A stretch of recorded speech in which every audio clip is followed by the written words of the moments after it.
All right, stand by. 10 seconds to go. Talent. Ready, camera, And cue talent. One. Roll for record. Irate in Iowa, bitterness, recriminations, and coin flips. I'm John Phillips, and this is The Rundown. On the last edition of The Rundown, we talked about the Republicans. Now it's time to take a look at the Democrats. Hillary barely edged Bernie by a razor-thin margin in the closest Iowa caucus vote in history. Final tally, Hillary Clinton gets 49.8% to Bernie Sanders' 49.6%. Martin O'Malley got diddly and has dropped out of the race.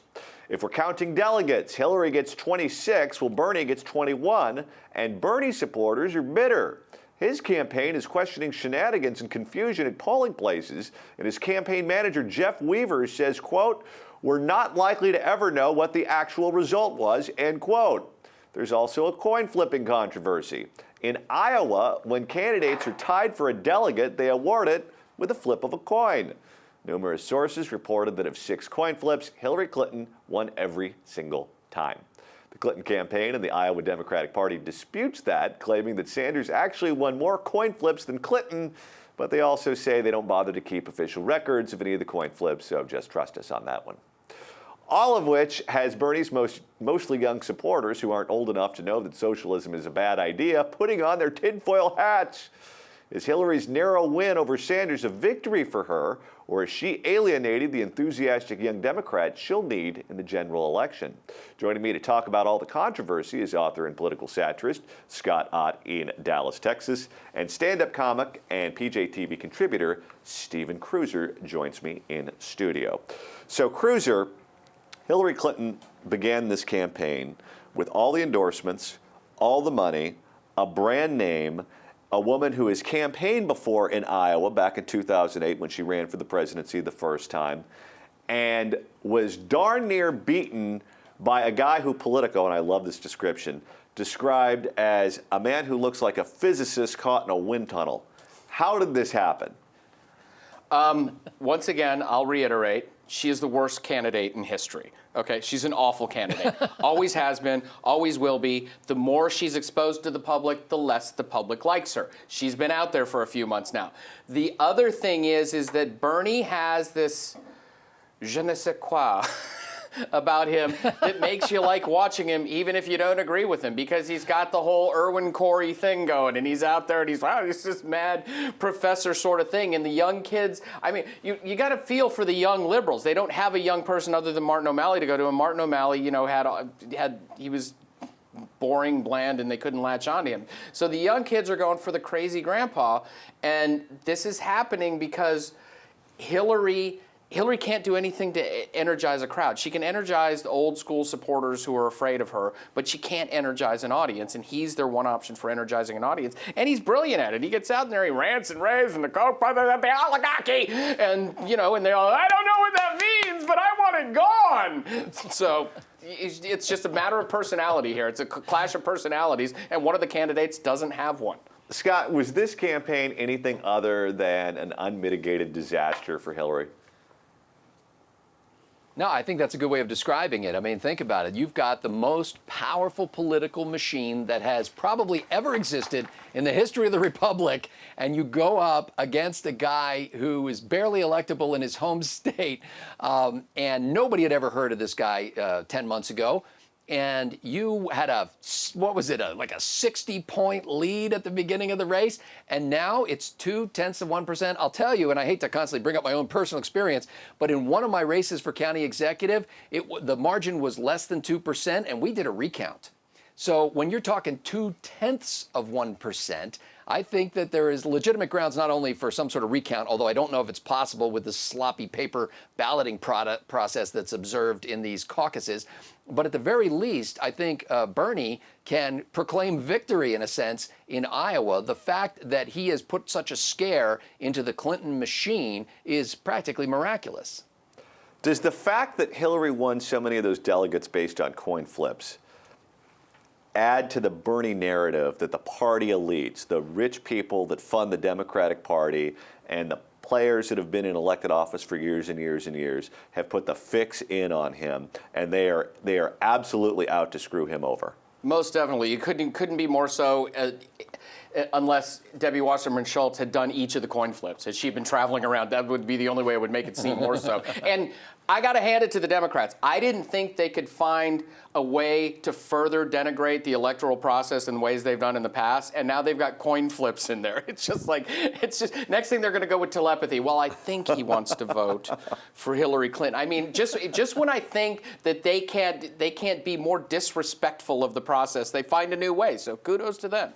You know, Scott, as they march towards New Hampshire, the electorate's paying attention to what happened in Iowa, and they saw that Bernie Sanders got a raw deal with the coin flips.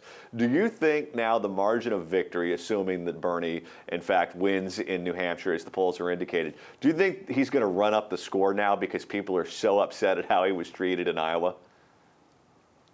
Not only that, even if you don't believe that there were any shenanigans involving the tossing of the coin, because it is possible that 6 coin tosses in 6 different locations came up heads. It's not miraculous. It's, not that difficult for that to happen. Yeah. But if you look at that and say, holy cow, you mean this guy can actually beat Hillary Clinton? I think there's no, as Cruiser pointed out, there's no enthusiasm for Hillary Clinton. I have a daughter who's 27 years old. She said she doesn't have a single friend who is supporting Hillary Clinton, but they'll vote for her if she's the nominee out of desperation. But you've got total lukewarmness on the Clinton side. And going into New Hampshire, I think a lot of people will say, you know what? Screw it. The Clinton machine can be beaten, and I want to be part of Bernie's 30-point margin of victory. Did Bill Clinton look ill to you when he was standing up there on stage with her? Because I was listening to Hillary Clinton, and I was trying to pay attention with how she was going to spin this bad result, and I couldn't focus on anything other than Bill. And I don't know if that's going to affect the election one way or the other based on, there have been rumors that her health is not necessarily how she is presenting it. But the fact that it's just in your face as it was on election night is just something that people around me were talking about. Did that happen to you? I saw all the conversation about it, and frankly, I didn't notice it the first time because I was so focused on her, because that was an angry speech. That was the angriest victory speech you're ever going to see. And I was noticing that she was leaning on the podium most of the time. She didn't free up both hands. But I was waiting for, pterodactyls to come out of her eyes or something, because she was like screaming at people and Grandma was yelling. And then I went back and I looked, and he does look frail, but I've thought he's looked that way for a long time now. I don't think he looks any worse than he has for the last 3 years. He's been extraordinarily thin and haggard for quite a while now. So, but the staring right there, that we're seeing, that's what was. He seemed a little out of it at times. Or he seemed a little, just like, oh, who is she again? That seemed weird to me. His appearance didn't look any different, but the way he was acting sometimes with the blank stares, that seemed like a new thing. Did you notice it too, Scott? Yeah, and frankly, for whatever you think of somebody's politics, when I saw former President Clinton, I felt sorry for him. He does look like he's in poor health. He looks more feeble than they're letting on, and I hope that's not the case. I hope it was just a long day and he was tired, but things don't look good for him. Quite a contrast if you look at the background of the Clinton speech with the crowd that they put behind them and that which they put behind Bernie Sanders. I mean, the Bernie Sanders people just look like they were going to explode out of their sneakers half the time during this speech, and there was just a much different atmosphere. Hillary's speech came across as one long scolding session. And Bernie's, believe it or not, even though you'd think the old geezer seems like that, it wasn't like that at all. He was saying what they wanted to hear, and they hung on every word. Martin O'Malley dropped out. He never caught fire. He was supposed to be the chief rival to Hillary Clinton in this campaign. Why did he flop? Again, I think it's mostly a clash of personalities on the Democrat side this year, and because the ideological differences really aren't as great as most people would like to think they are. I think O'Malley's niche in this was to be the progressive darling, and Bernie Sanders harsh that mellow for him. I think that was what happened there. And nobody thought, because Bernie Sanders is more fiery about it, he can sell it harder. He's frank about it. He's not ashamed. He's like, I'm a Democrat socialist. This president didn't go far enough. He's bold about that. And I think that's what happened. And had O'Malley's ego not kept him in, Bernie would have won Iowa. I will safely bet that the little bit that O'Malley got in this election were progressives who otherwise would have caucused for Bernie Sanders had he not been in this race. What's your theory, Scott?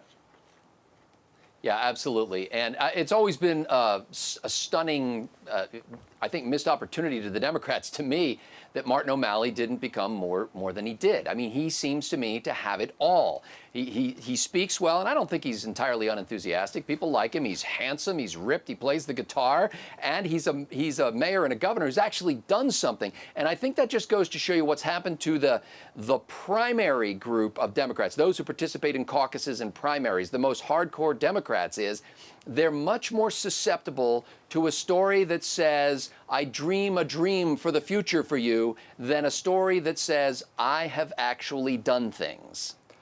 I have a theory on why he never took off. Okay. This is the cycle on the Democratic side of the Black Lives Matter movement. Yeah. And he was the mayor who bought into the extremely successful James Q. Wilson theory of broken windows and going after crime and having an aggressive police force that was out there preventing crime before it happened. And if he was going to run on the success of his mayorship in Baltimore, that is not only a central part of it, that is the crowning achievement of his tenure as mayor of Baltimore. And you can't run as a tough-on-crime Democrat in this cycle. It's just the environment won't support it. I agree with that. I don't know how much that factored in nationally this time. I really do think it's a Bernie Sanders lightning in a bottle kind of thing effect. It's just like he is just screwed. I mean, we keep making the comparisons, but he's the Trump on that side. He's the X factor that nobody planned on and showed up and just started dominating the headlines. Personality trumps in this election. Yes, personality trumps in this election. And don't get Sanders in your pantsers or something. I don't know, as long as we're punning around. All right, Cruiser gets the last word. Now it's your turn. What do you think? Were there shenanigans in the Democratic caucus? And did Hillary steal it from Bernie? Let us know your thoughts in the comment section below. I'm John Phillips. Thanks so much for watching The Rundown.